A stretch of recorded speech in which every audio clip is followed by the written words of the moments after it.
a while, but I just want to let you know that that's 45% off now. That red light therapy one. It's got infrared as well as red light. I love it.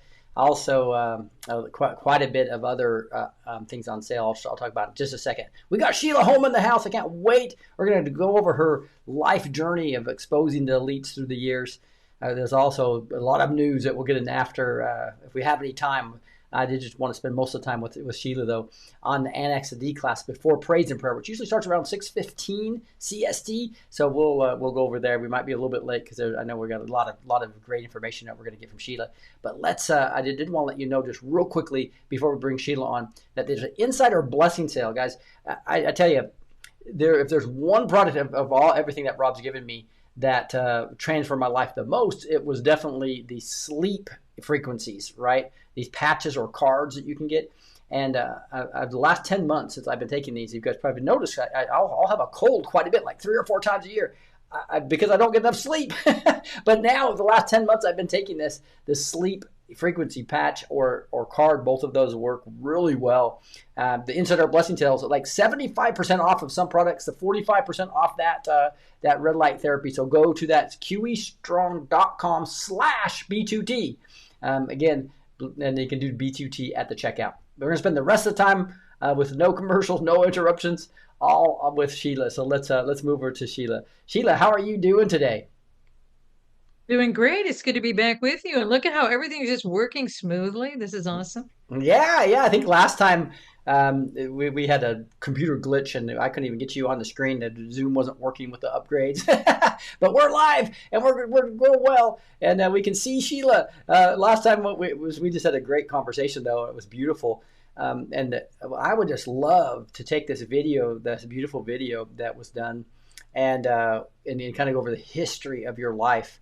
Especially so beautiful for the people who haven't heard your story, but also for even the people who've heard all the books you've done and all the knowledge you have, but kind of go all the way back. So you mind if we do that to start out with? That's great. All right. And this will be on the website I have down below there. It says hisbest.org, and you'll see this video there. And if you play it with sound on, it'll have the JFK background. It's a really powerful video. But I'm just going to go through it and pause it without sound just so we can get Sheila's commentary around it, right? And to understand her life quest. So it starts out, and it's kind of fun. And is this whole picture of you at how old were you? 4 years old at this time? Is that right? 4 years old. That's kind of the day it happened. Dad went, and it isn't that hat. He did AI and has it moving. So he took a little 2x2 with crinkle edges, black and white photo, colorized it, and AI'd it. And it's so amazing because he's picked up my mannerisms and how I was and how people describe me. And it has shocked my family because they grew up with me and they said, "Oh my gosh, that's you. How did you get a film at that age?" And he did it with AI. That So, is awesome. That is awesome. but that's the day it happened. It's actually a little cowboy hat and a cap gun. Dad said, "I want you to start celebrating today." And so he went to town and got those that we were Right. celebrating. So I'm going to read a little bit of this what it says underneath the video here, so you can see here. I'm see if I can get rid of that deal that's hiding it right now. There we go. It says at 4, Sheila was asked, and she confirmed she would do anything for father. Her father wants to do. So let's stop right there. So talk a little bit about what you mean by what that was the day. I was marching out in the meadow. Had a horse, and out in the meadow, Dad made sure we each had a horse, my sister and I. And so there I was marching out in the meadow. They're really nice people, but they just don't get it. Some days today, I'm still saying that same thing. That they're really nice people, and they just don't get it. Having no idea how powerful that would be. That he would keep reminding me of it 40 years later. Okay. This is what I want you to do. This is what you need to know, and this is what I want you to do. But I was marching the meadow, and then boom, I'm on my back, and he said, "Don't you want to do what I want you to do?" And I said, "Well, I'll do anything you want me to do." And he kept reminding me every time. that I said, I don't think I could go to a men's ministry. It was Promise Keepers at the time. And I said, I think you should send this guy. And I went around the world interviewing guys and telling God how wonderful these guys were. And they should send a guy. And they're selling 65, 70,000 books a month. I've never even sold that many any time in my life. And still, and God kept saying, I asked them and they told you no. And so finally I said, okay, I said, I just can't take any more guys telling you no. And he said, well, for the same 3.5 years, you've been telling me no. Mhm. So that really hit me. And then everywhere he took me after Promise Keepers, he took me all around the world. And Okay, when he so did so that, back he up, back sent a up, back up, 4 year old. back up, Sheila, because I'm He gonna I'm gonna go through the whole journey here first.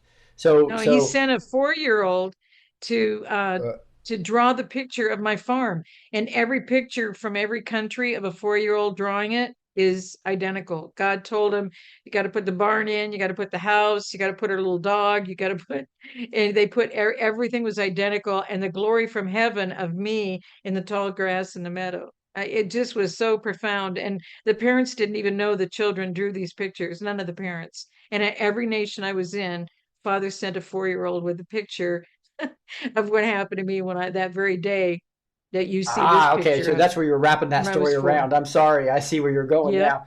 So it wrapped Yeah. around to when you're on all these different areas, you would have said different 4 year old in each country would Hmm. bring you pictures reminding you of this time, your first conversation with the Lord God Almighty, right?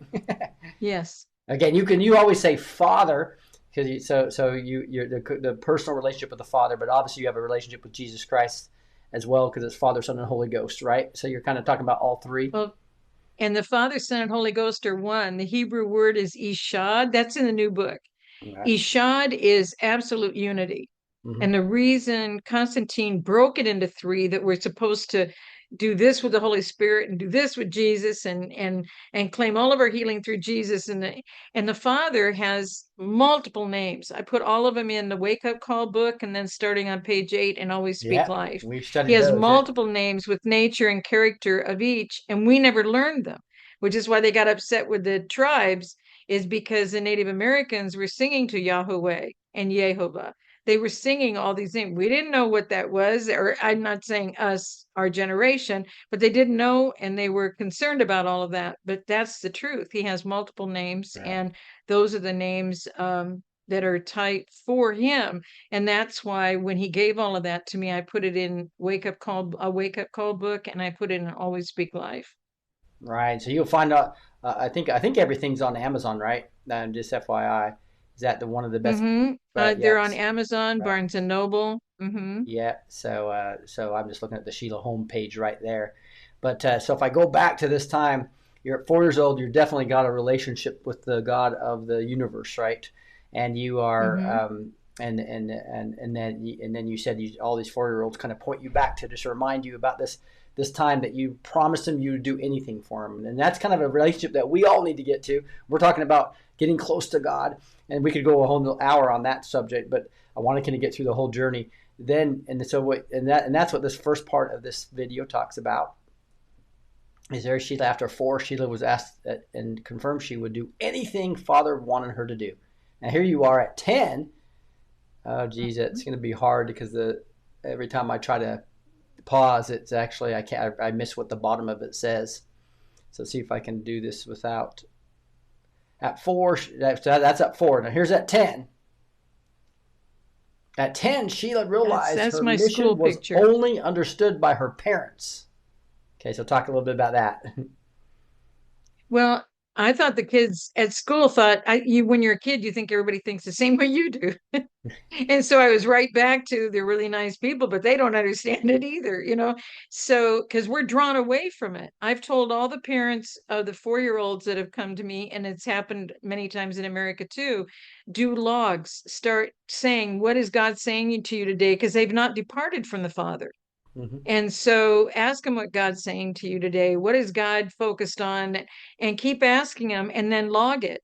When I met another gal from Central Coast, California, Camarillo area, above LA, she came out 20 years later at 24 and showed me all these books of all these logs. And she didn't have a question that she didn't have an answer to until that week. And then I show up on the 20th anniversary of the day of meeting her. Mm, wow. Okay. And Came so through that, high school, came through college, and still is tight with the father and still impacting lives in the corporate world. yeah. So again, at 10, Sheila realized her mission was only understood by her parents. So that's kind of nice that the parents at least knew it. Mm-hmm. Some people don't even have that. So now here you are going next from corporate director to owner of a corporation. So talk about that. How'd that happen?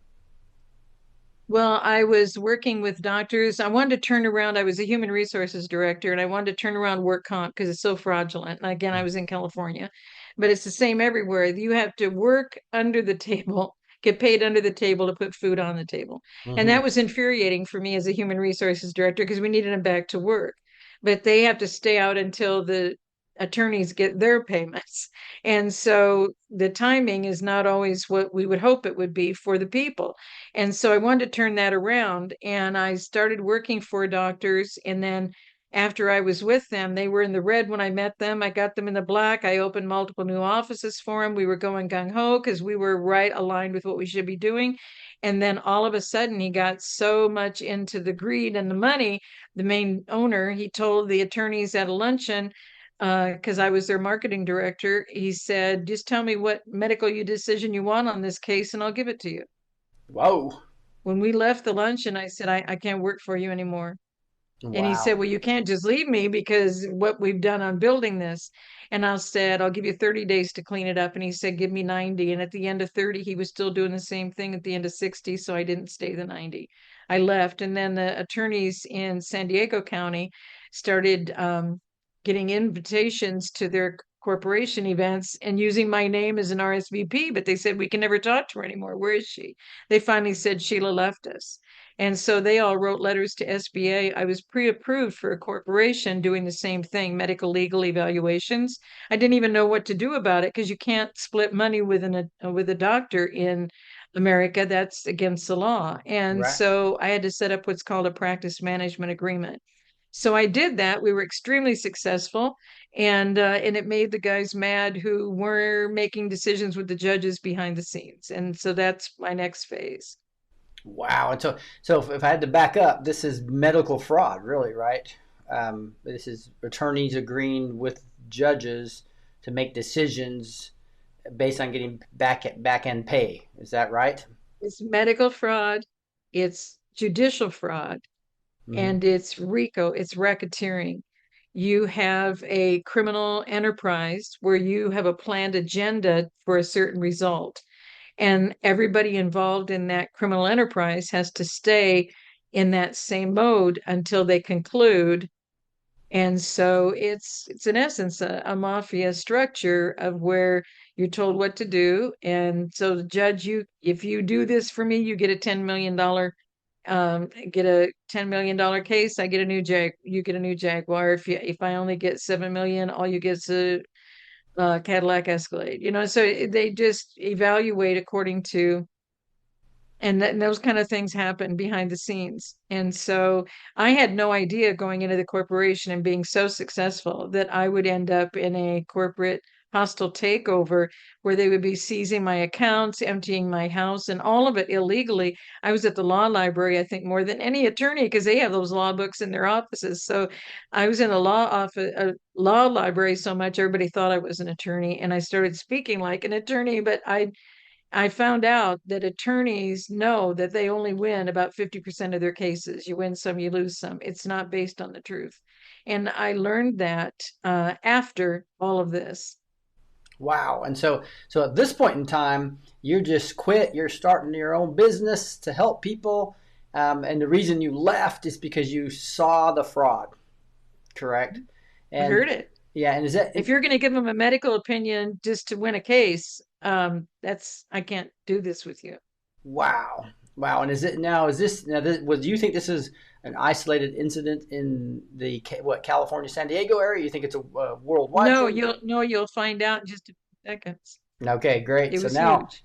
So now here we are. She's starting her own business, going well, trying to get away from the fraud. And now here we come to illegal actions by judges and attorneys in the justice system were choosing to operate against Sheila, her corporation, and the rule of law. And here she is again. Sheila provided truth, which exposed Superior Court judges and trial attorneys who decided cases before the trial, and their criminal actions have legal consequences. Okay, I'll stop there. Go ahead. Any clarification there? No one had ever taken, does that sound like where we are in our country right now? Mm-hmm. Nobody ever took these judges on. Nobody told me when I was doing all of this, and nobody told me within the FBI. There are watchdog agencies in every state, I believe. If there's one in California, they're probably everywhere. But the watchdog agencies have never even put a judge in jail overnight. Nobody told me. Mm-hmm. And it really didn't matter because they were destroying my corporation. And my mother said, you either need to clean all this up or come back to Nebraska. And I dug my heels in and I said, God, we're in San Diego. We're not going back to Nebraska, are we? And so the Father helped me understand the depth of all of this evil and how to take these guys on. And the economic fraud deputy DA ended up, I spent 7 years taking on the judges with the FBI because, and then until it was a federal case, I had to also work with the economic fraud deputy DA. So in 96, they were put on trial. 98, they were sentenced on federal RICO charges. And then in 2001, I had the economic fraud DA arrested in his office. I can't say I sent them out that morning, but I provided all the evidence and documentation to proceed. They arrested him in his office. It took until 2003 to convict him and sentence him on felony fraud. All they had him do was teach golf at an exclusive academy in La Jolla for a year, and then they expunged his law license, expunged his felony, and gave him his law license back. So Oh my when goodness. my mom said, "What did you do?" I said, "I got a few under the quicksand, but it filled right back in." But if I hadn't known all of this, if I hadn't been changed on different social security numbers this whole time, if I hadn't lived through this, I wouldn't know the underbelly of the justice system or the underbelly of the credit bureau system or the underbelly of the judicial system or the financial system. I got to learn all of it. And Yeah. Father took my hand and brought me through. So if I had to go back, Sheila, to this 96, 98, and 2001 and 2003, a success of exposing fraud. How did you expose that? Did you go to who, and how did that actually result in some justice initially? Well, I went to attorneys because it's malpractice Mm. with attorneys. But what they said was this is so much deeper than malpractice of an attorney because the day that they had my kangaroo court, it was like a day and a half I was in court and they already took everything. So it was just a complete joke. And so I ran to the presiding judge's office.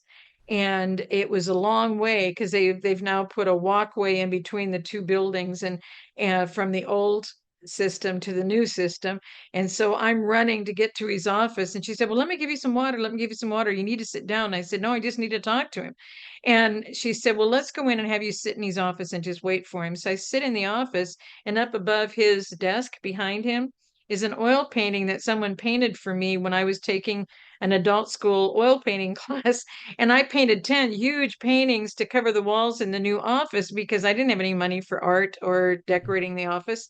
And so there was that painting, and I said, "Oh my God." So I ran back to the to my attorney and I said, "You're not going to believe even the presiding judge is in on this." And he said, "Well, what do you mean?" So I told him, and he goes, "Sheila, stop." I said, "What do you mean?" He said, "I make my living in this justice system. I'm not going to get involved in this." And so I met with attorneys as to what to do. And those were Wow. the malpractice attorneys. And they said, "This is so much deeper. You need to really be meeting with the FBI." So they actually videotaped my, in essence, testimony about what everything that had happened to me that was all against the law. I knew the laws Now, that can they I ask you broke. I knew that one how they did clarification this. question, real quick?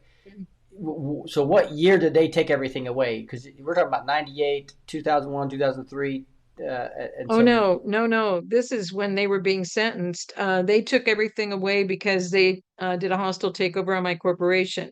So they were What year was seizing my that? accounts. What year was that? and taking my furniture before they even filed a case in the court system.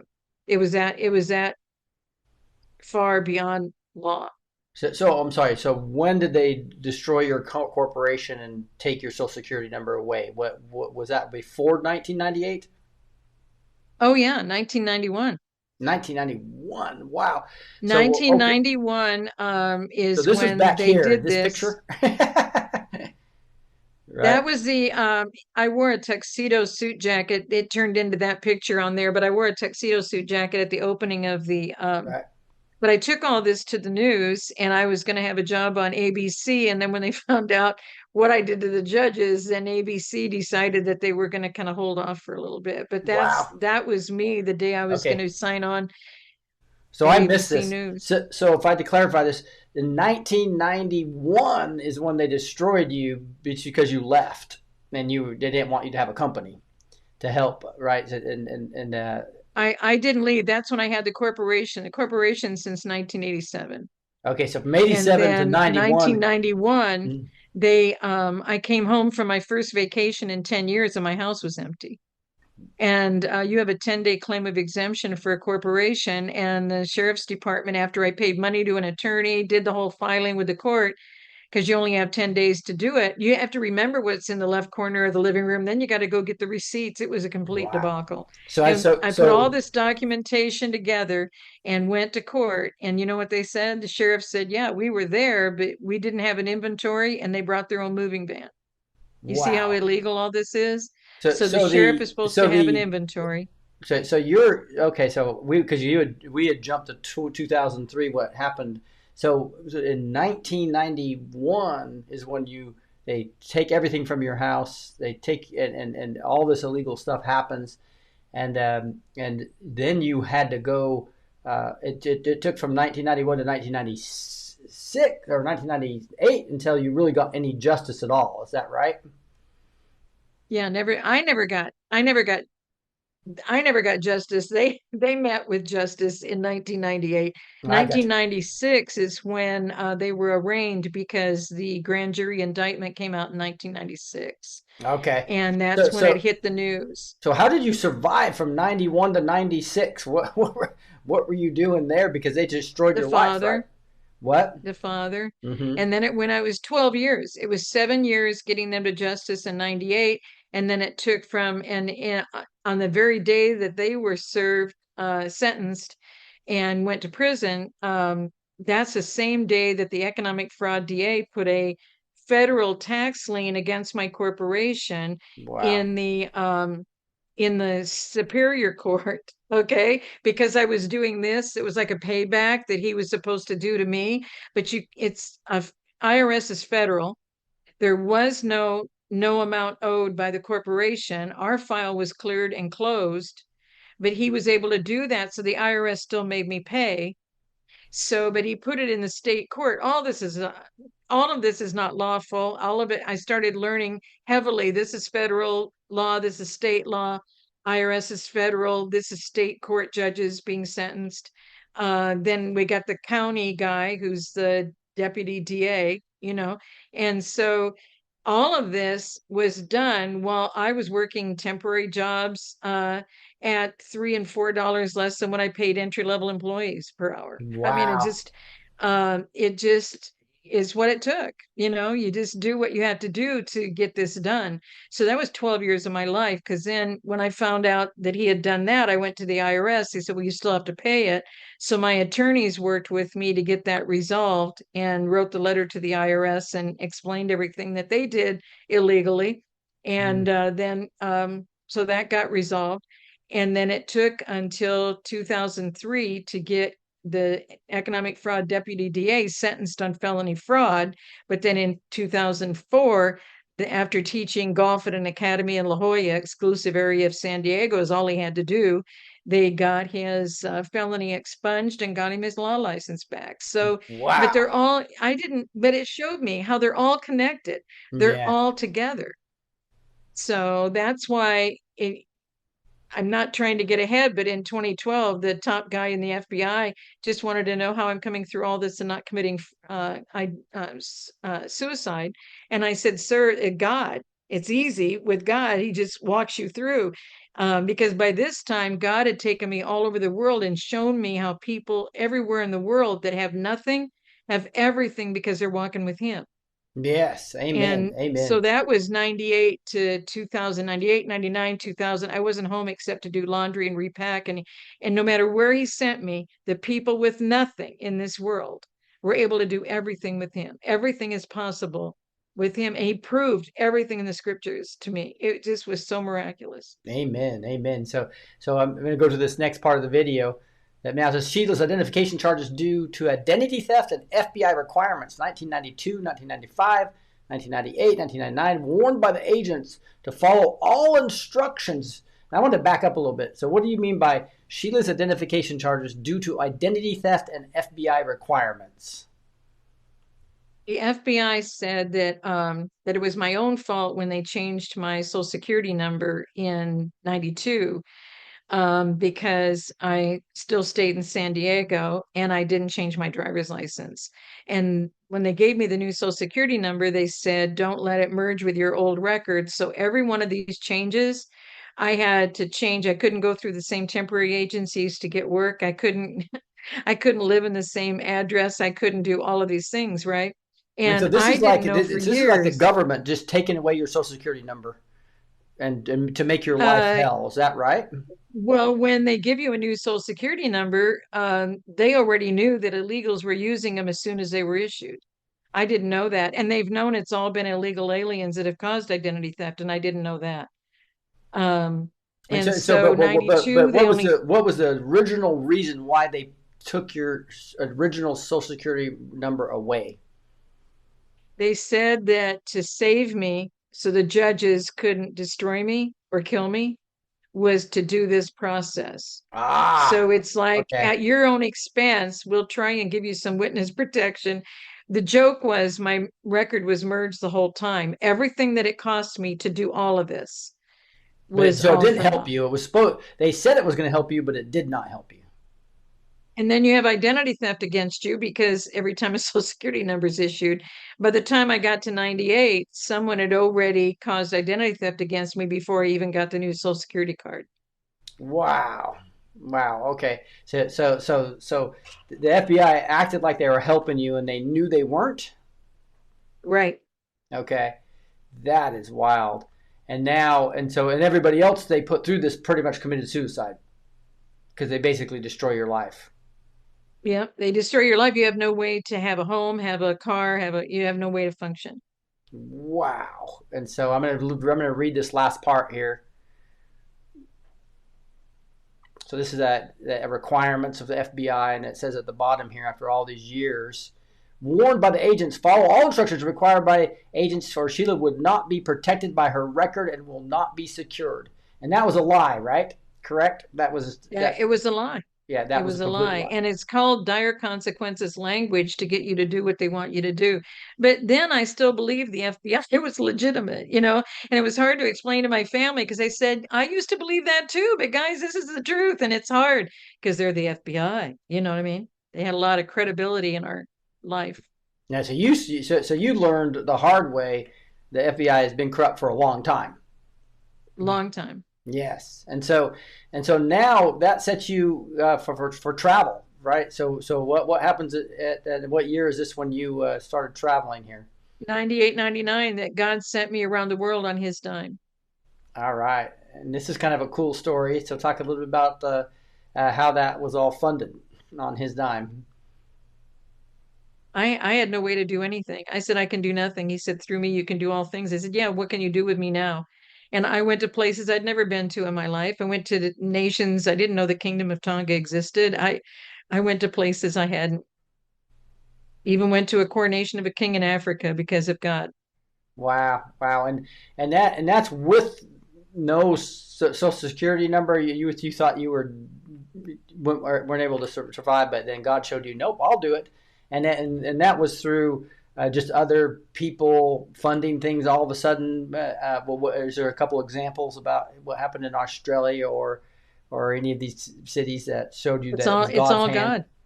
It's all God tapping people on the shoulder and saying, I need her. I need to, for example, Australia to Tonga. I needed another $600. And the joke was, I never had anything when I left home.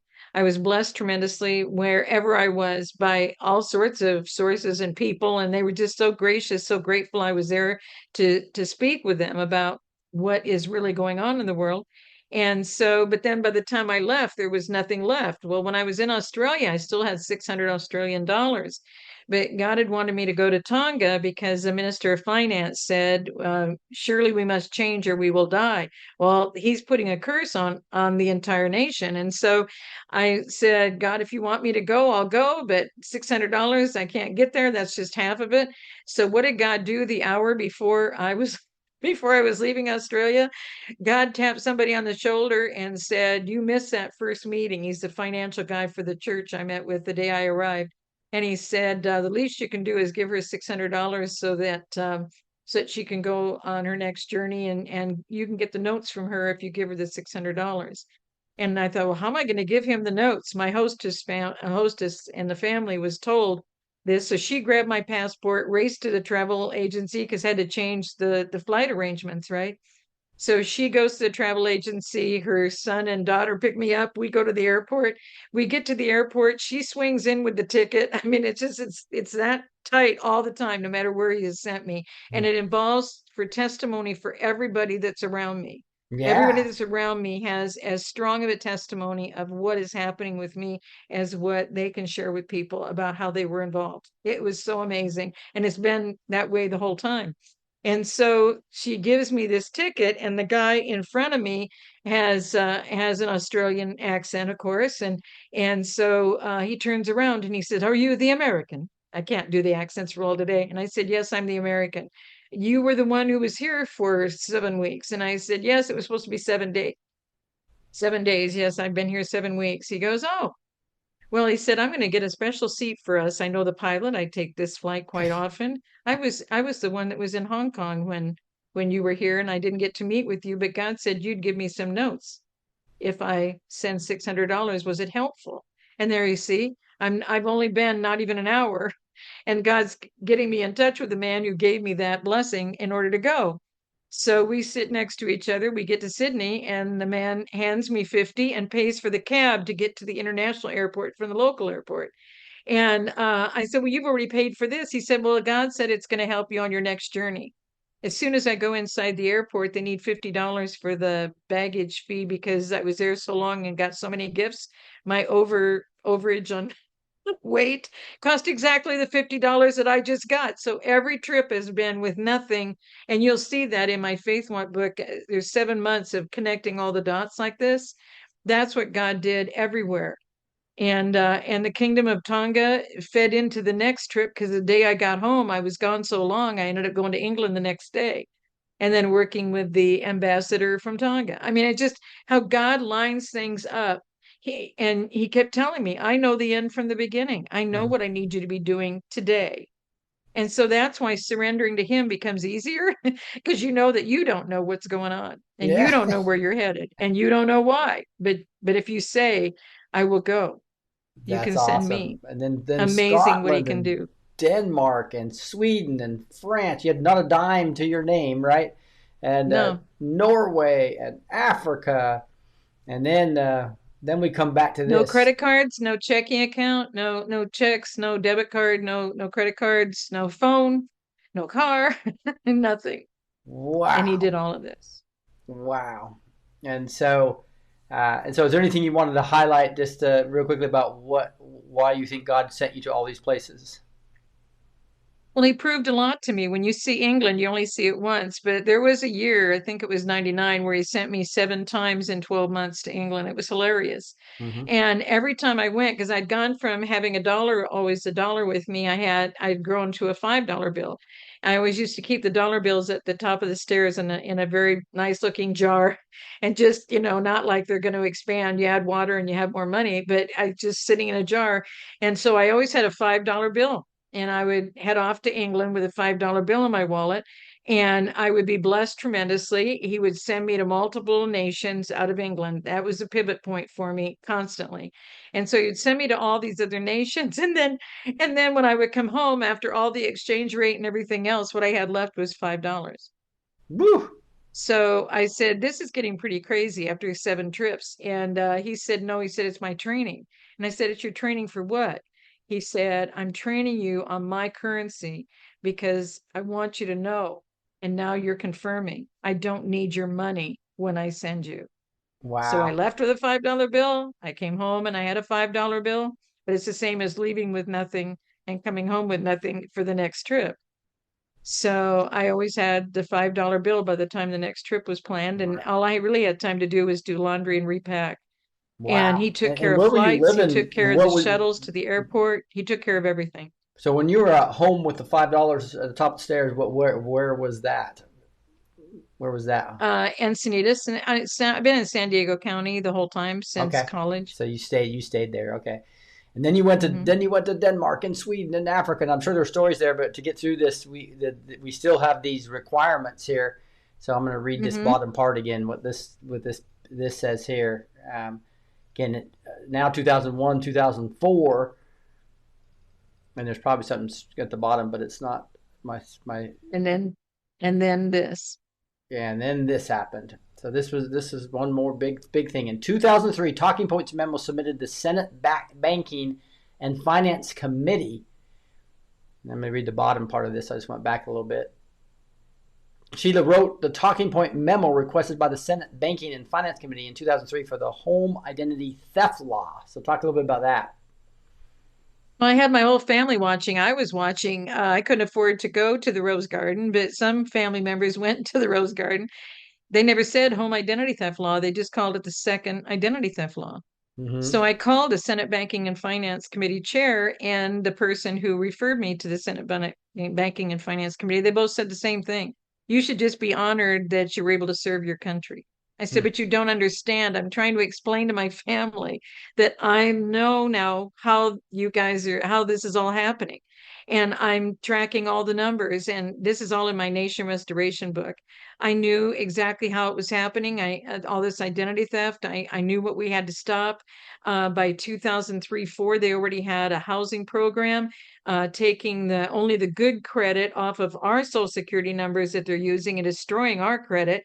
They are taking only the good credit for them, putting it on a tax ID number, tax identification number, letting them set up a whole different system because those are protected by our government while they're not protecting the Social Security numbers. I knew all of this. I had lived all of this, and nobody would listen, and nobody would do anything about it.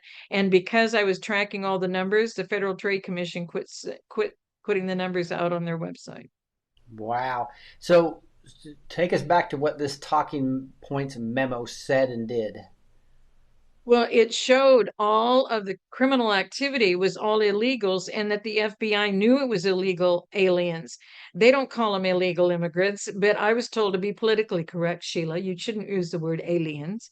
I said, well, immigration is a legal process. Um, this infiltration is illegal aliens, foreign nationals. They are not in the immigration process, and nobody would listen. Mm-hmm. Nobody would listen because to be politically correct, we had to call them illegal immigrants. And that's what the media was. These are the lies. Mm-hmm. The media was doing it. The people in every category were doing it. If you use the word illegal aliens, they would distance and shun you Mm-hmm. because you're not being fair to the people who are just trying to have a better life. And that's what that stupid real estate program where they only took the good credit for them in 2003. All of this is in my Nation Restoration book. Mm-hmm. They set up an entire real estate program. Bank of America was in on it, Wells Fargo, I think Citigroup was in on it, Citibank. But they had three main banks that were in on it, and the government helped fund them. So what they did, they funded their down payment. Mm-hmm. They funded them to have reduced interest rate. They funded them to, you see what I mean? They did all of this. Why? Because they also deserve the American dream. I'm like, are you kidding me? Wow. Are you kidding me? This is a real program funded by our government. All of this and all of the documentation is all in my Nation Restoration book. Right, and so that's right here, the Nation Restoration book, right there, Hmm. and if That's the one it's so Flynn's what wanted did number the two since so 21. help me understand the 2003 identity theft law? Is it basically is that still is it did Well, it there was help? one in 98. I helped, our congressman in San Diego was the chair of getting it written in 98. So I gave him all of my documented evidence to prove to him what needed to happen. Hmm. And then by 2003, we didn't even have a penal code to even arrest someone until 2001. Now, here's the joke.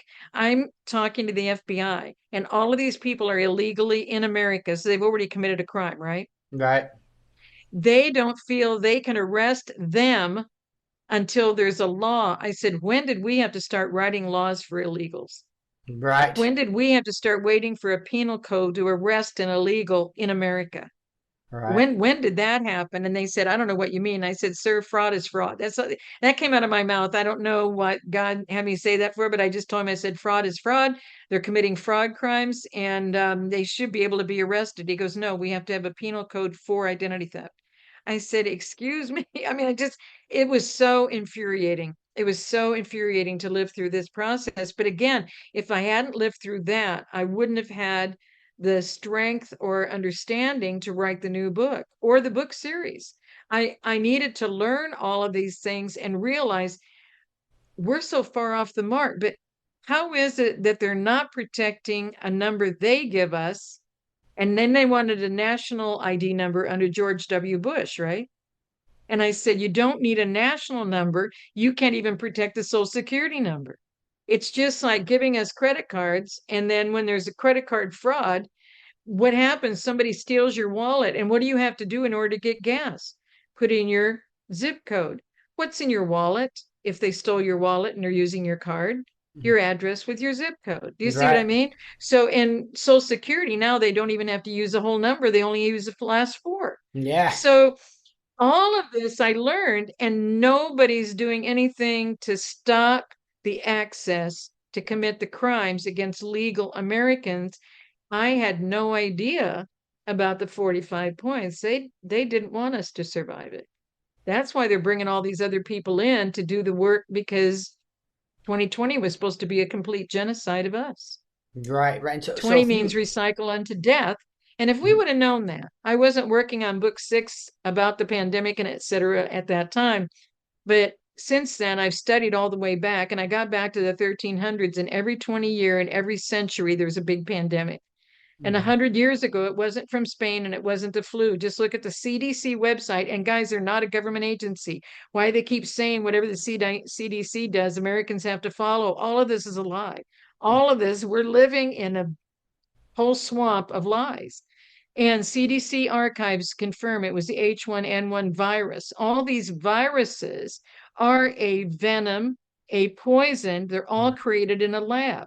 And yeah. the H1N1 virus was the reason 100 years ago in 1920.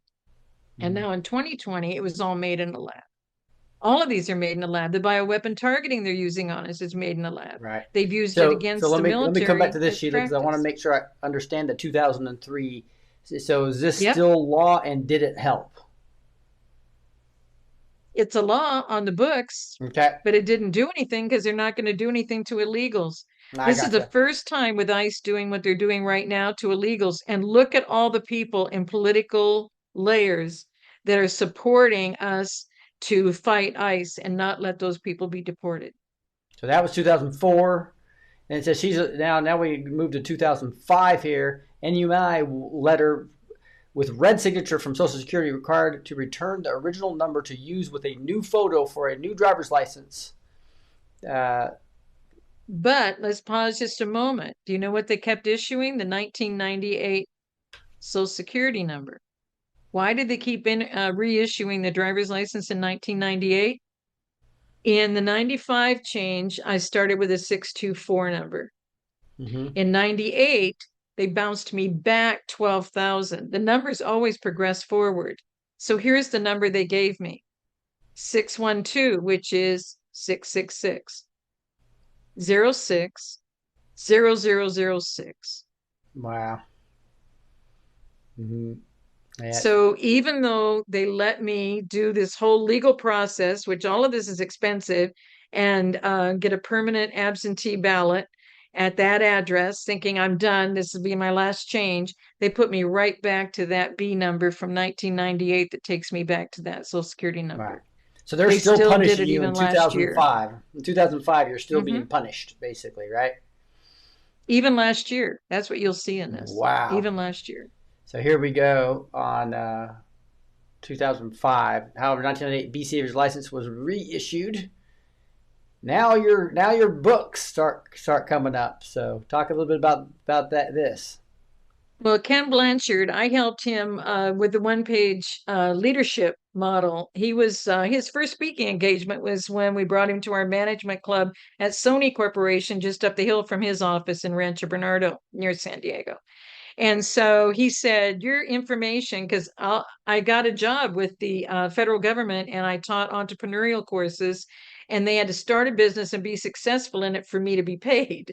And so Mm-hmm. I made sure they were successful. So that was the copyrighted material from the course structure that I did. And here's the joke, that's 2007. And in 2009, when they made me change my ID again, I couldn't use the Social Security number because I was under a federal contract with a federal number. And when you change the federal number, you can't continue the contract. So I only had the contract for a couple of years, but I had income during those 2 years, which was great. So when I did that, Kim Blanchard did the forward for me, and because it was one page business plan. And if anyone wants to look up one page business plan on Amazon, they can see that a guy did it who was famous. He had a guy do a forward, but they moved the book out in the marketplace so fast. The word forward was FORWARD. The word on a book is FOREWORD. It's a forward, not a forward movement. And so they got it out quickly. They charged $39.95. I think it's still that. And they did a CD with it. But so I had to change the title, and God said it's a better title, 7-step business plan instead of one page. But it is still on one page so that your entire team can stay up to date on your business plan, and you can just look at it every month. How is this working? Is this working? Is that working? So those 7 points are the things you want to stay on top of in your business. And then when they did it and Latin America edition in Spanish, they had to put a man on the front because they said they wouldn't buy a book with a woman's photo on the front. And I said, you don't have to put my photo on the front. You got a woman's name on the front. But anyway, so All anyway, right. that's why it has a man on that one. All right. And And then then you God sent me all over the world with that. because of this book is where you went all over the world right there. All right. Yeah, I Now we're taught I taught at Buckminster Fuller, and they won't do it in America. People won't pay for it, but it's a phenomenal entrepreneurial program. Phenomenal. So Mhm, Japan was just Japan. mhm, Shanghai was just Shanghai. But when I went to Kuala Lumpur, Malaysia, I taught the Buckminster Fuller School for Entrepreneurs. mhm. And then I went to Shanghai for separate meetings that God set up. And then I went on to Shenzhen the next week because 2 weeks after Malaysia, they taught it in Shenzhen. And then I taught the business school for entrepreneurs of Buckminster Fuller's outline in Shenzhen, China. Wow, I wow. mean, I've never, God did all of this. I had no way to go anywhere. This is all Wow. so amazing. Yeah, and then the ongoing issue because of this is now we're in 2009 or in 2011. It says after weeks of meeting with an advocate involved in 2011, instead of the B series driver's license, the F series driver's license was issued. So what was that all about? Mm-hmm.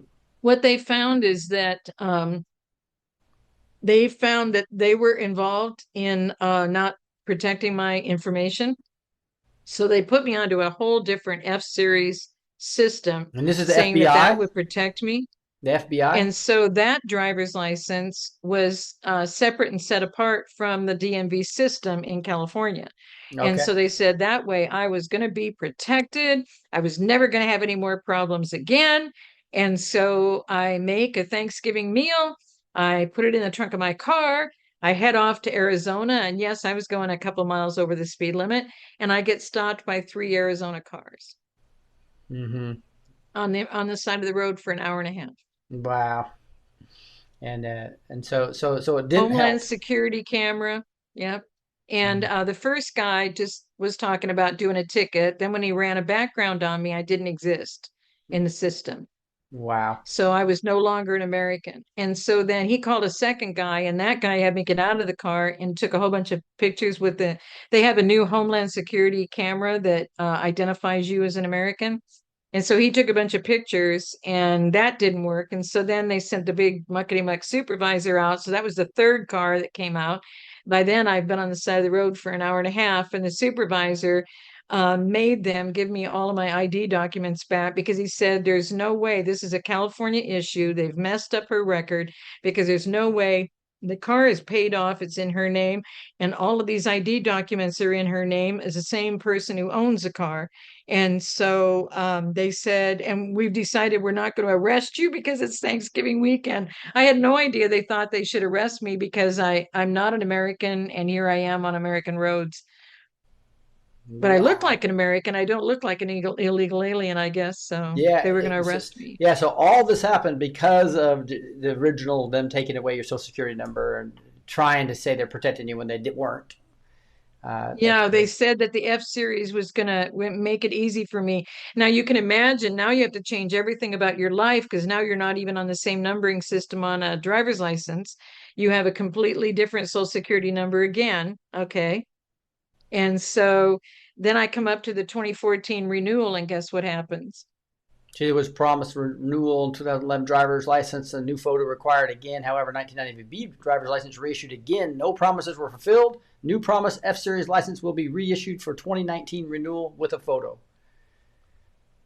Wow. And so what did that And cause? then I get a phone call. Then I get a phone call. I did not realize nobody put a judge in jail overnight, and now I didn't realize no civilian. It is the FBI who was supposed to turn in everything to help me be protected to the federal grand jury when they turned in the other guys. They didn't. And so because they didn't, that's why I've been left out in the wind this whole time, and I didn't know. So now here I am in 2016 being invited by the federal grand jury in San Diego as a civilian, which has never happened. They don't think in America, but it's never happened in San Diego. And so I just said it's first civilian ever asked to submit their own federal grand jury case in 2016. And then it took until March of 2017 to get the FOIA. And so that's what you're going to see next. 2016 first civilian invited to submit a case to the San Diego federal grand jury. 2017 father prompted Sheila to title her revised case FBI FOIA targeted individual. She did not know about the targeted individual chart until 2024. So did you already talk about that chart? Did I? It's not just the FBI. You can see some symbols on there as to what we're up against. Nazis As everywhere. to what happens to people who try and bring the truth to the public, this is what happens to you. Starts out with under the DOJ and the FBI, but then it moves into all these other areas. You have all these other groups doing things to you about your life that you don't even know. You don't even know how it's happening. You just know your life is messed up and you're trying to keep it as clean as possible. So Wow. So you became a targeted individual, and they basically, um, and so why are these Nazi signs here? Because they're just accusing you of being a Nazi when you're not. Is that what they're saying? all of this is under that. The National Democratic Socialist Party is under Nazism, fascism.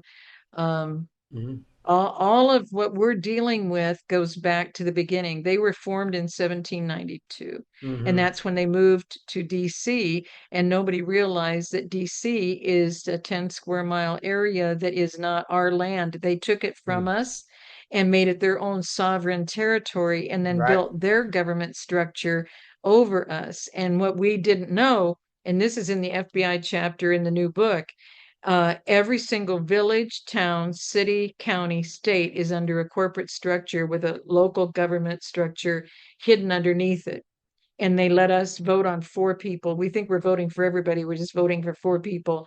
And they have a merit-based system on how they select who the politicians and political leaders will be. And so it's not just been rigged elections now, it's been from the very beginning of our country. And number 13 in the new book, point 13 on the 45 points is avoid all loyalty oaths. And so what we haven't understood is that the high nobles and the secret societies have been running everything since we were formed. In fact, our territorial governors were all high nobles and the Knights of Pythias. Our entertainers were high nobles, and all of these people that we're just finding out are a little bit different than we thought they were now. It's been going on since the very beginning of our nation. And so Wow. it's not just the last five Wow. presidents, it's not just the last 150 years, it's the whole time. So if I had to And come back to that's why go ahead. If I had to come back to that's the targeted, go ahead, finish that sentence. I'm sorry. that's why we haven't understood. We've been controlled by secret Exactly. societies that are controlled by those No question. thoughts, Hmm. because there's only two kingdoms. So you're either aligned and tight with the Father, or you're operating with the other kingdom. And the 45 points are going to shock people. That's Hmm. why God had me write the book backwards, is because we went down a slippery slope. We get to agree to number three, and then they push number four on you, and then you agree to number four, and they push number five. And that's why the future generations are all the way, they're all the way over on the side of the world, completely away from the Father, and nobody really noticed it. Hmm. Nobody noticed that this whole slippery slope has been going on the whole time. And that's why the generations, and they told us they were done with the generations. Remember, it quickly went from millennials in 2000 to what generations? X, Y, and Z. And we did not think they were done with us. Hmm. And now Z's can't even buy a house, get a job to pay for anything, handle the car payment and a house. We did not realize, and look at how they gave up the industries. We're trying to bring back the textile industry, and they got rid of all the cotton mills and the steel. They got rid of all the steel plants, and we got rid of everything, and we didn't watch it happening. And that's why now to rebuild this, we've really got to get busy. Right, We've right. really got to get I busy. wanted to come back to this. The target individual is what you were, right? You were targeted and you went through this process. Is that correct? And then, Yeah, and I didn't know it was this. And when God right. said, I said, I don't even know what to title this case, because I had to actually do legal pleading paper and make this whole case about what they did to me. Okay, so let's go back to Trump here. Um, and so see if I've missed anything. No, he took this case and he added a White House case number on it Yeah, immediately when it hit his office. when you knew you were targeted, and then this is Trump actually had 2017. President Trump assigned a White House case number and sent Sheila's case to Inspector General over DOJ Michael Horowitz. Great progress until the end of 2019, then COVID. So Yeah. Trump actually helped. Did that help you? How'd that help you? What Trump did there? Well, we're going to clean all this up. I think that's why Trump's been saying at the end of the rallies in 2024 that those of you who were destroyed by the three-letter agency agents and their agency are going to receive full restitution. That'll Mm-hmm. be a great day. I don't know when that day is going to happen, but he gets it. They destroyed us to the point you've got no options. Right, So right, those who don't have God had nothing. right. And this says 2017 prophetic word confirms Sheila's lifetime assignment. And so I think down here it That's when he says, told me you're a Joseph, not a Job. They kept stealing everything, but he said that what this prophet said, the same one that gave me the word you're going to see in 24, he said you're a Joseph, not a Job. You made an agreement before you came to do whatever it takes to save America. And he showed me this Roman numeral times no, New Roman in letters large, and then a little bit of red behind on one side. And I said, God, I need a big confirmation. If you think I'm here to save America, I can't do it myself. And so I was really panicked. And God said, you want a confirmation? I'll give you a confirmation. So it wasn't until 21 when the president left and went to Mar-a-Lago, he changed his stationery to Save America. mm-hmm. And then last year, I thought, well, I can't do this book anymore because he came out with the book Save America. The one with the picture of the fight, fight, fight? And the name of the book has Save America in the same big letters, Times New Roman, and it's in gold. And I said, oh, God, now I don't have a title for the book. And he said, I'll give you a better one. And that's when he hid to save souls, save America, save the world. In the midst of an eternal plan, always trumps the human plan. See, Mm-hmm. those little letters right in there are Times New Roman, and that's what it says. to save souls, save America, save the world. I just wanted to cry because here I'm Mhm. telling him I don't have a title for the book, so there's no reason to get the book done because I was so exhausted. The research has been so intense, Mhm. and I said, okay, now you let him steal the title, so now it's over. And then he gives me this title, and I was amazed. I Mhm. was just amazed. That's awesome. That is awesome. And so now, 2019, a new photo required to issue F Series license. I'm so sorry not to laugh, but it's like, oh my goodness, they've done everything. Finally, returned the F Series license. However, 1998. Sorry, every time I lifted a B license. So what was that all about?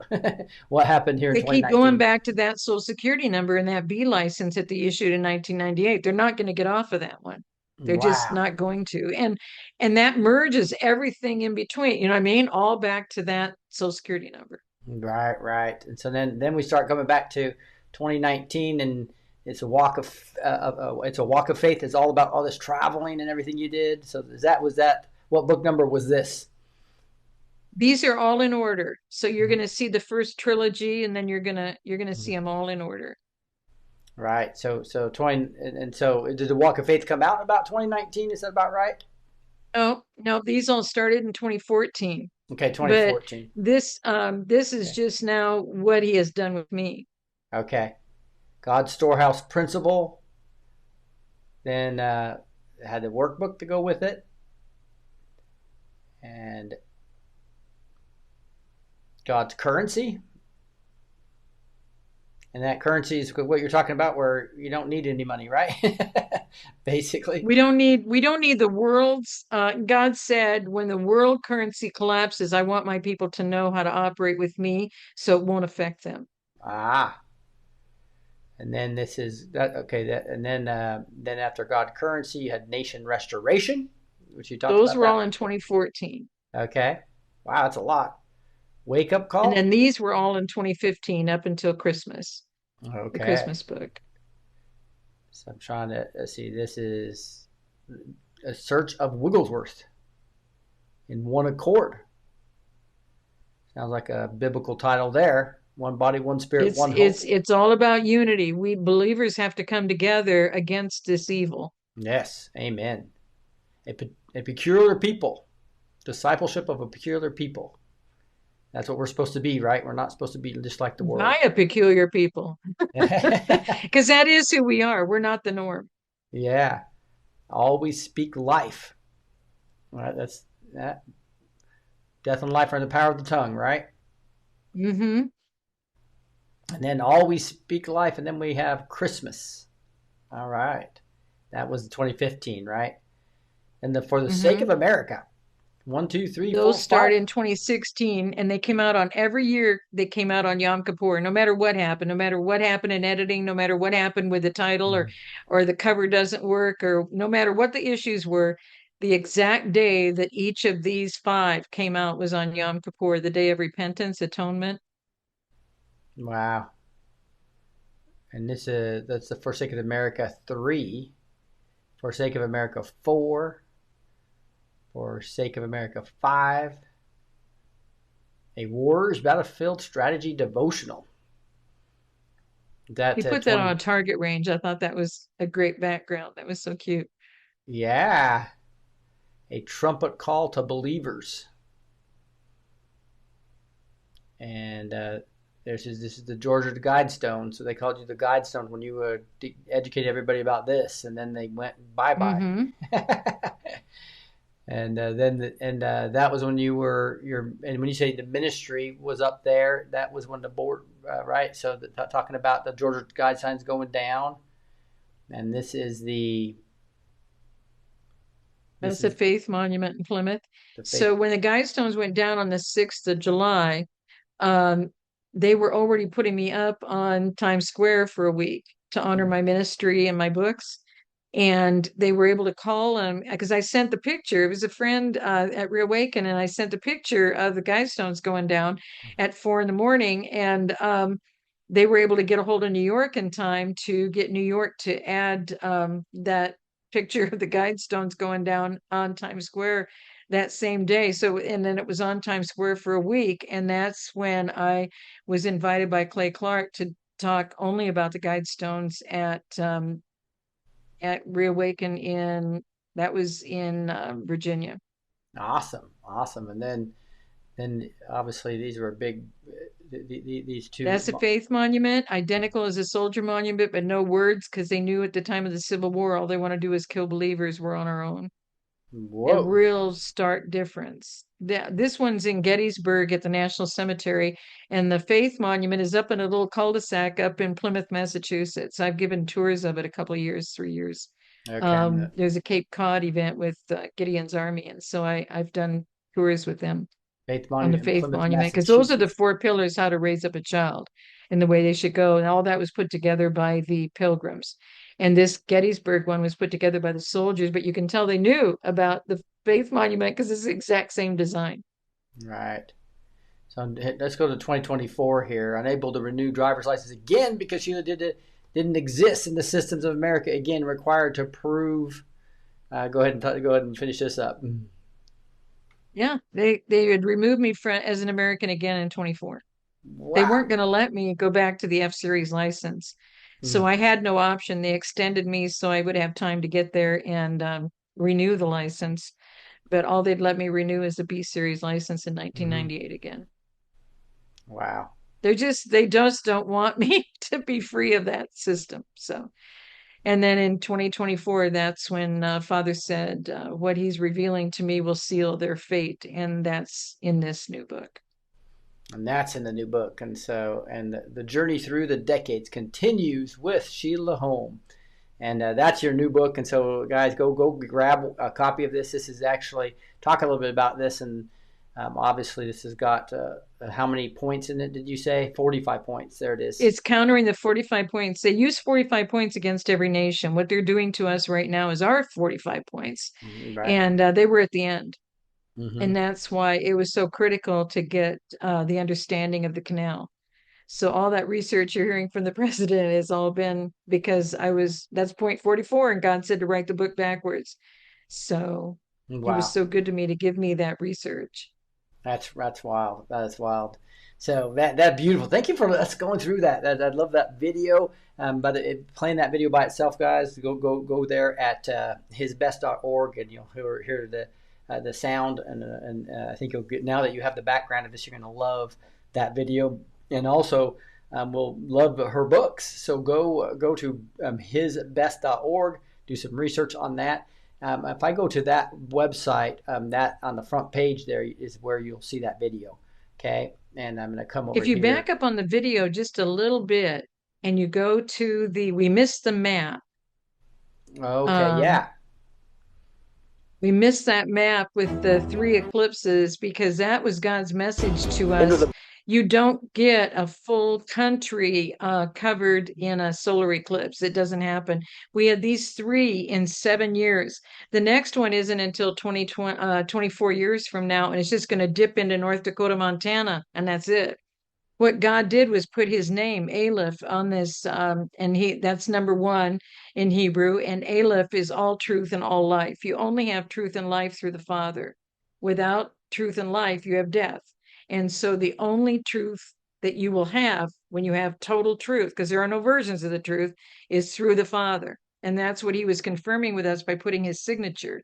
And when he put the one in 2024, the one that swings up from the Gulf up to Maine, right, when you see that one actually went through exactly 6 towns named Nineveh. And I know people say there's one over in Virginia, but you see how far Virginia is off the direct path. And other people have said, well, there's one in Canada. This was American message for America direct from our Father. right, And those 6 towns in Nineveh, 6 means several things, just like that Hebrew video that we shared. It said tent peg, and it means beast, it means human. Well, 6 for this, God said, was Ruach HaKodesh, which in Hebrew means the tight connection and the relationship that we have with the Father. And that's through the Holy Spirit. And so So that those 6 towns of Nineveh, God said, you now need to teach them the Nineveh lesson. And these were things I did not put together. As much as he kept saying, about Jonah, every time I said I couldn't go to Promise Keepers and he sent another person, I got so sick of hearing that I was Jonah. And so I finally agreed to go. But God said, you need to go back and study it, because when Jonah went, um, they were taken captive by the king of Assyria, the 10 tribes of the north of Israel. They've not been back in Israel since 721 BC. And so there's a lot for us to learn. And the two in the south, all of this is in the personal letter in the new book in the front. And at 587, 586 BC, that's when the two lower tribes, Judah and Benjamin, were marched off to Babylon. So Mm. when God gave this story about Nineveh and said, you have to give my people the Nineveh lesson, he put it through 6 towns, because only in the tight relationship will you understand how much he fights for us, because he knows the end from the beginning. He knew they were going to do all this to us. If we were tight with him, we would be countering this. And now he's really saying, now you have to counter it for the future generations, or you'll never get enough beyond this, because he brought those tribes out and took them to uninhabited lands. There are no more uninhabited lands anywhere. And Right. so we've got to make this work. And so that's what he's telling us. And in Nineveh, Jonah went, and I didn't know, they'd only been there 9 years. I didn't know when Jonah went, because it's not in the scripture of Jonah. The little book of Jonah has, I think, one in between, Micah, and then it's Nahum. And when Jonah went, he gave the word to the king, you have 40 days or God's going to overthrow you. Right. So the king got real active, and everybody repented. And because everybody repented and everybody cried out to God all throughout Assyria, God relented. Then Nahum is sent to say, time's up. That's it. It's over. And so what happened is Nahum's there making that happen, and the father's meeting with the king in only the way father can. And you'll see at the end of the book of Nahum that in essence, he's telling the king, you'll never know where my people are. So what he did was extricate the 10 tribes that were taken captive 109 years before, 721 BC.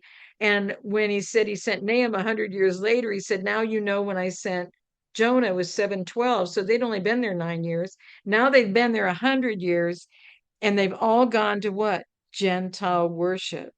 So Mm-hmm. Father's message to us in those 3 eclipses in 2017 to 2024, and through direct line of 6 towns of Nineveh in America, he's telling us the time is up for Gentile worship. It says in the scriptures, don't learn what the Gentiles do, and don't do what they do.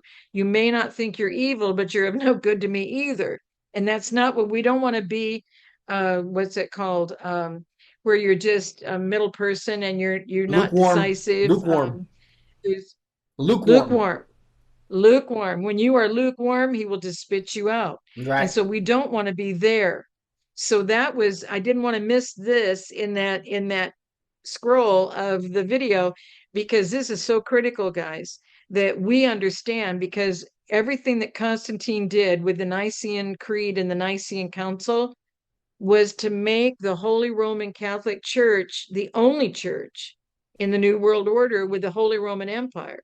And that's why the people, and I grew up in a little farm community, and all of us from Scandinavian countries were in the Scandinavian Lutheran Church, and all of the people from Germany were in the Catholic Church. And I did not know there was a difference till I went to California, and everybody from Germany was Lutheran, and everybody that was Scandinavian was Catholic. And I thought, how does this happen? Because you think that it's a thing you were supposed to do. I never knew about all these distinctions, but when I grew up in this little farm community, everybody who was a member of the Catholic Church said it's really a shame you're not involved with the true religion, because the Holy Roman Catholic Church was called the true religion because it was set up with the Holy Roman Empire. That was the first world order. And that was the only church, only religion, only government structure. That was the merger that then went to Germany, and from Rome, it went to Germany in Berlin. Why do you suppose they put a wall up in Berlin? And then they brought it to America in 1871. That was Albert Pike, same time they put the corporation together.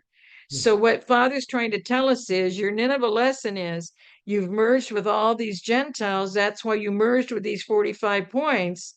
You see how he did this to me? And then he gives me this book to do? Because all this was happening in 22, 23 when we were Mhm. on Reawaken tour. It was in the fall.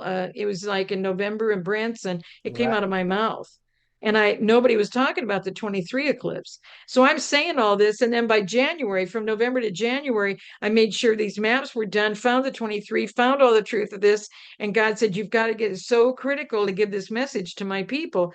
And I'm not kidding you. When Flynn held this, you were there, I think, Rick. And when Flynn held this, he looked down and his jaw dropped when I said 2017 went from Salem across because God immediately was reversing the curse when Trump came in. That was in August of 2017. And then 23 went again from there to the Gulf. Okay, so swiped across, but that slanted A is his Right. signature across our nation. All of this comes out of your mouth, and then you got to go put it together so it is explainable to people, never knowing that right after I do that, like a month or two, I'm going to be getting a copy of the 45 points because I'm supposed to know what to do with it. And I'm like, they're bad. You want me to write scriptures and help people counter this? And then it was after my first research was quoted by the president on 8/23 of 23. That transcript with Tucker Carlson is in the book. Hmm. And when that happened and I realized that Father is sharing it direct with the president's speaking to me on a TV screen, and I just wanted to know, well, if all of this is this bad, then who has control? He said China, but I'll call Xi and get the control back. So I'm hearing this. That inspired me to continue working on this book. And then he stole my title, but I still continue because God gave me a title. We never know. And that's the biggest thing I can tell you. We never know where we're headed. Hmm. If you surrender and let Father take you where he needs you and to do what he needs you to do, even with blessing widows during the day, even in a grocery store by paying for something for them or helping them find us something that they can't find, just everything you do based on what he's asking you to do keeps expanding the blessings of your life. It, It's I called just, I yoke don't being know another way yoked, to describe it. right? It's called being yoked. Hmm. And and I think that's And see what happens when yeah. we come together. Are you realizing when Rick's, I don't remember, and then Rick has the term. This is how it happens when we're so tight with the Father and we want all of you. God doesn't love me 1 ounce more than he does anybody hearing this message. There is no difference in what God has done with me that he won't do with you tonight and tomorrow. I'm no different than anybody. I was just a farmer's daughter in Nebraska and then ended up in California, and I didn't know I was going to go through all these things. And at any point in my life, I could have made a different choice without the Father's approval and never have gone through this and never been able to explain this. And what if I couldn't get this truth to the world right now? Hmm. When Father tells you, I was able to use you in this way, and I'm grateful, you're like, but you gave it all to me. This isn't Sheila Holm's 500 pages. This is way beyond me. And when he had me do the personal letter, I thought, oh, you just want me to review where you've taken me the past 3 decades? I can do that. That'll be easy. That isn't what he had in mind at all. But because I said yes, he turned it into talking about Aleph, Ishad, which we said is absolute unity with the Father, and then Kofefe. Hmm.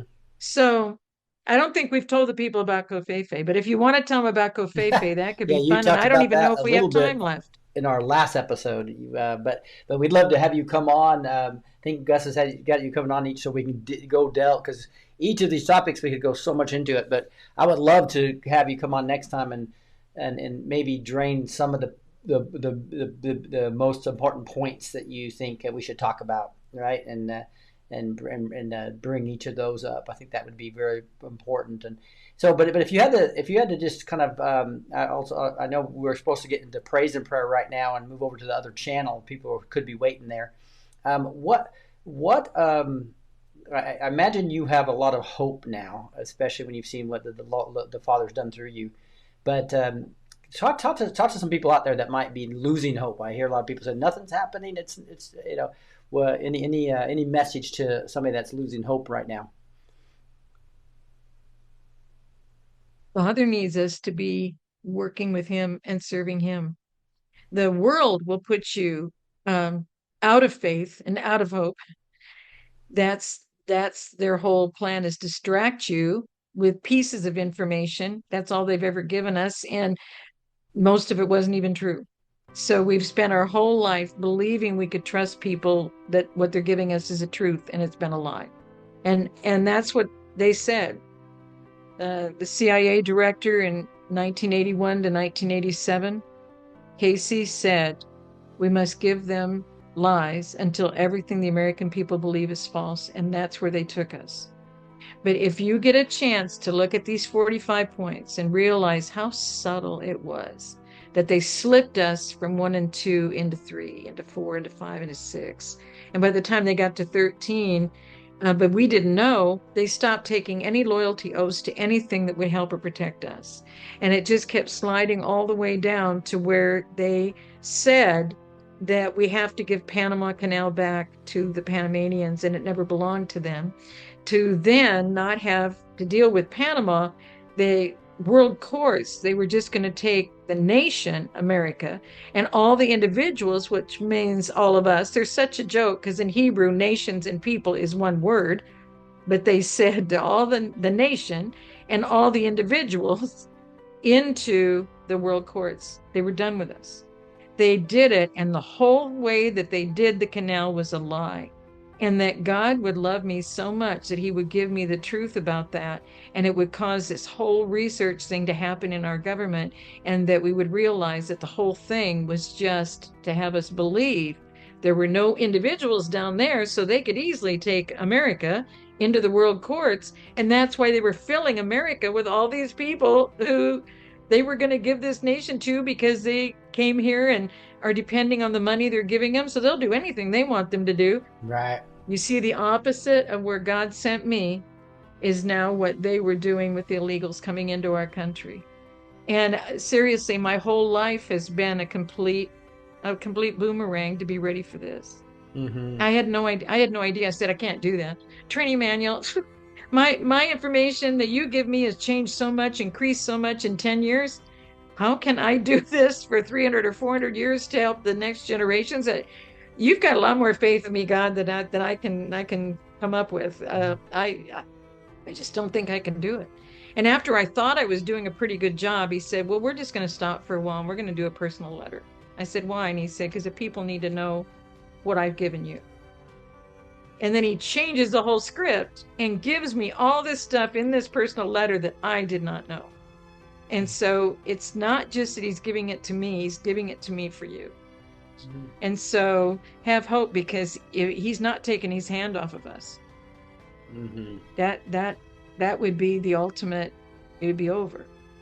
He's given us his signature on this nation. He loves us that much that he has hope and faith in us. And all we have to do, because I had nothing for years. I didn't have a roof over my head for 12 years. Wow. And God never left me. I never even slept in a car. Never slept in a car when I got a car. And he's that good. He's that good. We haven't tapped into it because we've only been taught pieces of scripture. That's what he had me go through in his shot. Part of the division is you don't know scripture in its full context. You just know how to quote things, and when you quote it, you don't understand what happens right after that. What his warning is to us. It's like, whoa, wait a minute. You just told me my people perish for the lack of knowledge. And I didn't know. So therefore I'm rejecting you and on to your third and fourth generation. What? Say what? I use that as an example in the book, because that one just, when he showed me that, he goes, Sheila, just keep reading. Let's just sit and read tonight. And so I'm reading the rest of it. I go, this is horrible. I mean, you mean this is because I didn't know your knowledge? What? And so there's so much richness for us. And he doesn't expect us to be Bible scholars. He just wants to be with us in the reading of it. He wants to be with us in showing us, because he knows the end to the beginning of every life, of every person that's listening.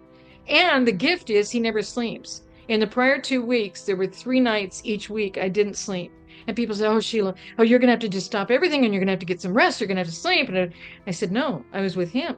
And he gave me such knowledge and understanding and wisdom of things that everything's going to be so much better that I'm going to submit, because I had to submit a lot of court legal documents. And I couldn't have gotten through it without him.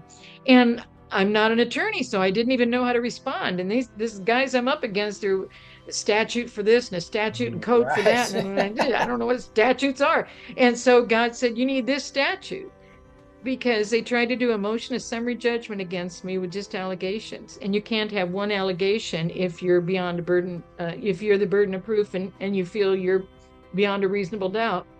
You can't have one allegation. And then he relied on the person that he brought in to review all of this. And all that person gave were allegations. But with every allegation, they did an accusation of me. And I'm not a party to the matter. I'm not an important part of this. I'm not the focus of the case. And so destroy the person and put in allegations and she'll fall for it. And you know what I mean? And so God flipped the whole thing. And the judge said 3 times, intriguing. It's very intriguing what you're saying. I'm the only one that stood in the court. And she said, you don't have to stand, you can sit. And I said, no, I'm standing to honor the court. I'm standing to honor who's really supposed to be represented here. I'm here Was that the case back in 90, truth? The what? Was that back in the 96 time or?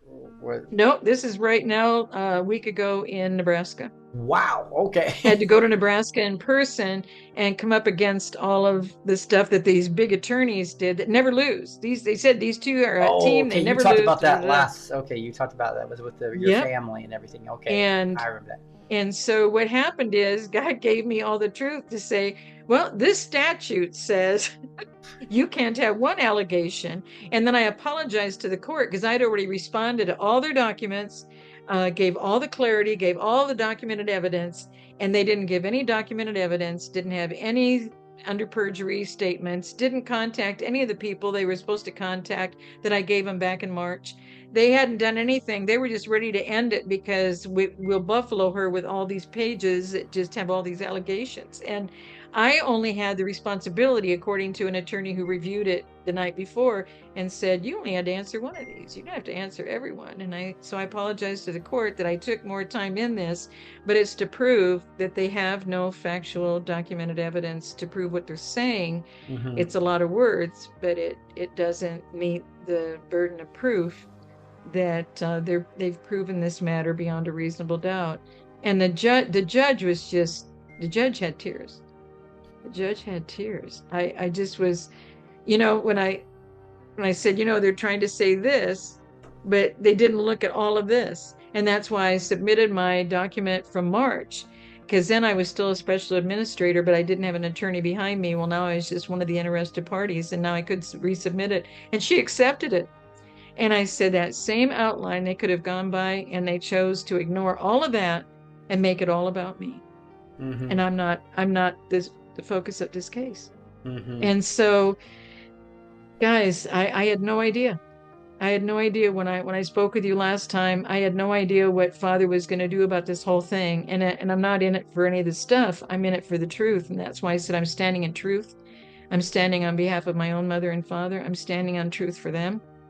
I'm standing on behalf of the court, and I'm standing to honor you, Your Honor, and the court. And I just kept saying, I'm standing. God just kept saying, you're standing in truth. And I didn't sit down. I think I filibustered 2.5 hours. They talked for an hour, and then I talked for 2.5 hours, and we were out of time. And the judge just took everything up in her arms, and just was so amazed, and then said, I'm going to take it under advisement. And I'm going to review everything, because they hadn't told her any of this, and they were trying to end the case. Mm-hmm. And so, guys, it's amazing. Your prayers. So and is that was that still in process now? It's under advisement, and she'll probably end it. There's consequences, severe consequences. There's the top 4 could have the attorneys themselves imprisoned or disbarred. What the court will do, I don't know what they will do. But when April, I was there, Father said, now they've met they're meeting their Waterloo. And so I had to look at the meaning of Waterloo, and it means that after all of this success, and these guys never lose, and meeting all the success, you meet a devastating defeat. That's meeting your Waterloo. And he said that in April, and we had a hearing in July, and And they proved again. I said, if the court will listen to the July 3rd hearing, you will hear them say that absolutely they called every person, and every person did not align with anything that Sheila Holm has been saying in this court.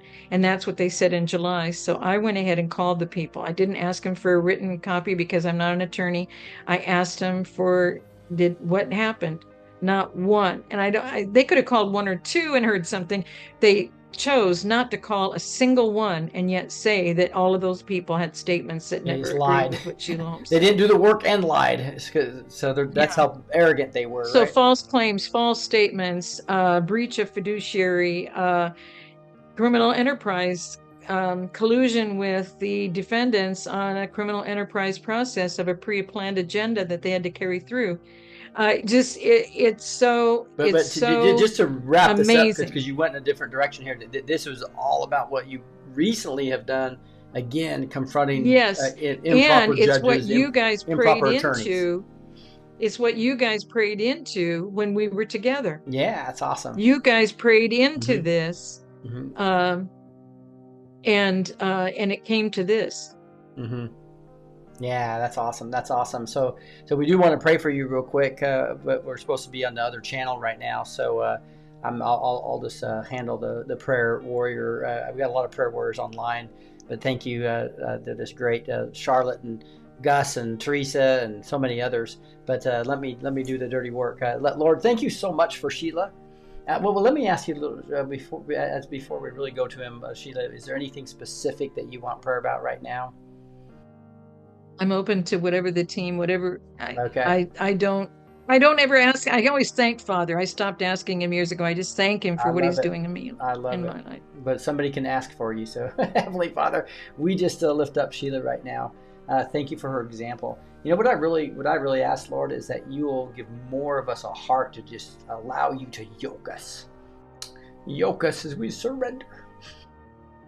Lord, I just ask that more people on this call that listen to my voice, whether it's a recording or it's live, that they will just surrender to you like Sheila has. Like Nathan French has another example. They just listen, and they're available to be adjusted at a moment's notice. And they hear you say, "My sheep hear my voice," is what you say. Lord, thank you for Sheila's example of that. And then may more of us really hear it, and not just when we're alone with you in a quiet room, but throughout the day, hour by hour, day by day. Guide each of us, Lord. And Lord, thank you for the written words that she's done, and when more people get into her books and be blessed by them about the truth of what's coming out. And may we come together as a body of Christ to arise and fight this evil. That's what you're calling us to do, Lord, and thank you for that. And I just ask for you to bless Sheila and to continue to be with her. She's drawn so close to you, and you've drawn close to her, Lord. Just thank you for that. And we just pray that her ability to hear from you even increases that much more, Lord, and that her example will just spread and will transmit, will shed to everybody else wanting to be yoked and to submit, so that you can guide us to the calling to which we've been called. We love you, Lord, and we say these things in the mighty name of Jesus. Amen. Sheila, any last word? And just it's such a blessing to be with you. And what progress from our prayer last time to where where everything is at today. I had no idea when we were together last time where Father was going to direct any of this. And look at what he does. All right. Looks like for Gus, you all to be standing with me just means a lot. All right, awesome. Gus had something real quick, so go ahead, Gus. Oh, I didn't know I put my hand up, but that must have been the Lord. I just want to say hello, Sheila. Praying for you always. You've got such an inspirational life that just leads, like Rick was saying, leads people to want that connection with the Father like you do. You know, makes you hunger for it, you know, so bless you for that, for your obedience. And just by his traveling mercies on you, pray he blesses you always, camps his angels around you and protects you. And I know he is, so it's kind of crazy, but I guess we should pray it anyway, right? So bless you, Sheila. All right. God bless you. Bless you. All right. Hey, if everybody backstage was unmute and say thank you to Sheila as we wrap up here. God bless you. Thank you so much, Sheila, for taking the extra time with us. That was awesome. Thank you. Love you. Oh, Sheila. Thank Thank you, you. prayer Sheila. warriors. You realize what you brought to fruition on the 18th of July. It was amazing. That's Lord. awesome. Thank you. Praise the Lord. Yes. All right. I God thank bless all of y'all. you. All right. Thank you. Hey, we're going to be Thank going to you. the other channel, Word and Worship. God Word and bless Worship you. channel for praise and We prayer. love you. Shalom, shalom. Yeah, and a Bible study. So go over to Word Worship and Bible Study. Thank you so much, Sheila. God bless you guys, and we'll see you over at the other channel here in just a second. Bye-bye.